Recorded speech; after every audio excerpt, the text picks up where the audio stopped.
Бүгінде ауыл аманаты бағдарламасының тиімді тұстарын пайдаланып, кәсібінің көкжиегін кеңейтіп жатқан кәсіпкерлер аз емес. Солардың бірі біздің Қарасай ауданында да бар. Біз сөз еткелі отырған Амангелді Байымбетұлы қазіргі таңда өзінің кәсібін дамытып, басқа да адамдарға жұмыспен қамтудан көмектесіп отыр.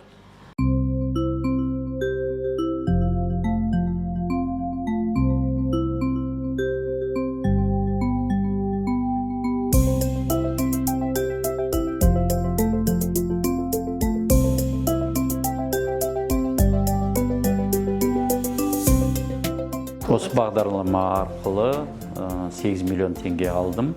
Бұл процесс енді документ жинау біраз уақыт алды, где-то 2-3 айдың көлемінде. Бірақ сендім, балалар сендірді, что аласыз.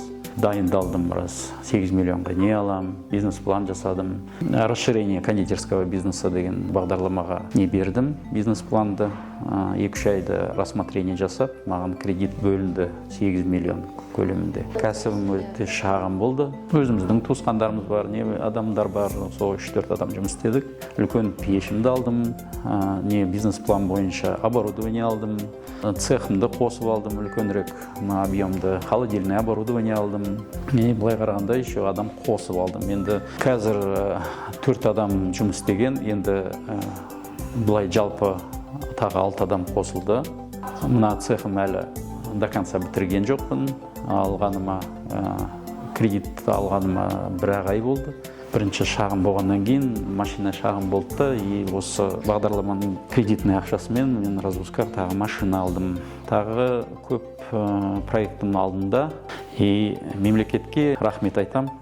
Ыңғайлы маған ол кредит. Бірінші жыл мен только процентін төлейм, өте аз сумма. И только 1 жылдан кейін мен нелерді төлейм. Основной долгты бастайым төлеуге. Ұсынам бәріне, кәсіпкерлерге өте ыңғайлы кредит екен. Жақында осы үлкен жер бар, үлкен кондитерский соққым кеп тұр. Если өкімет қолдаса, осы ауылдың тұрғандарын 30-40 шақты адамды жұмыспен қамтамасыз етуге болады деп ойлаймын.